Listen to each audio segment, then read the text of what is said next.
After Ole Miss upset LSU, a fan ran on the field, got in a player's face, and was shoved. And he was shoved so hard that the camera did somersaults, like he did as well. Then, of course, once he finally gets up off his feet and there are plenty of people separating the two, he calls the LSU player a P word, comfortably at a distance. One assertion I've seen repeatedly is the player was in the wrong, and to that I disagree. Now, we've seen troubling pieces of video come out of the Oregon State rivalry when Ducks linebacker DJ Johnson sucker punched an OSU fan after the loss. This one, of course, being pretty cut and dry. Last year, Tennessee fans raged, and so did opposing players. Then there was Alabama's Jermaine Burton, a junior wideout, who was caught on video shoving a Vols fan. This came after UT's historic win over the Tide. Some instances can turn sour quick, like when Texas Tech defeated in-state rival Texas, Big Brother Texas, and a Red Raider fan shoved a Longhorn to the ground. A few notes before we discuss all of this, okay?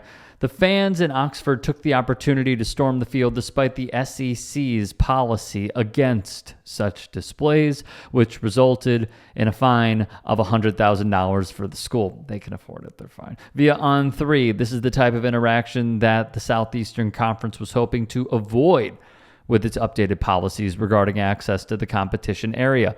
As of today, the SEC has since fined the Rebels $100,000 for their first offense. Let me be clear about this.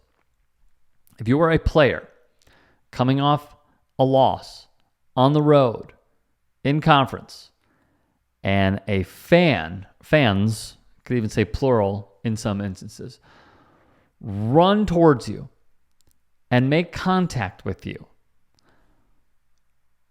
what do we expect? It's not like they're putting up fences to avoid students from running on the field. It happens. Fans want to go on the field. Cool. I remember Danny Cannell put out that tweet after Colorado beat Colorado State saying, "Don't you think it's pathetic that Colorado fans ran on the field?" I get it. Fine. This player, Jacobian Guillory, a redshirt junior, should not be ridiculed at all. As a matter of fact, I think he's in the right. I might be in the minority, but if a fan is coming up to you and making contact with you, do you look over or do you defend yourself really quickly and create distance in order for that contact to not happen again? I've also said before, if you're going to enforce this policy, you got to do it better, because there are so many schools where there are rogue fans. Let's be honest, we were all in college once. Drunk fans who will make very irrational, idiotic, stupidity-filled decisions. And one of them could be this. We need to not vilify Jacobian Guillory. If fans want to celebrate, they can celebrate. Don't make contact with an opposing player. That's foul.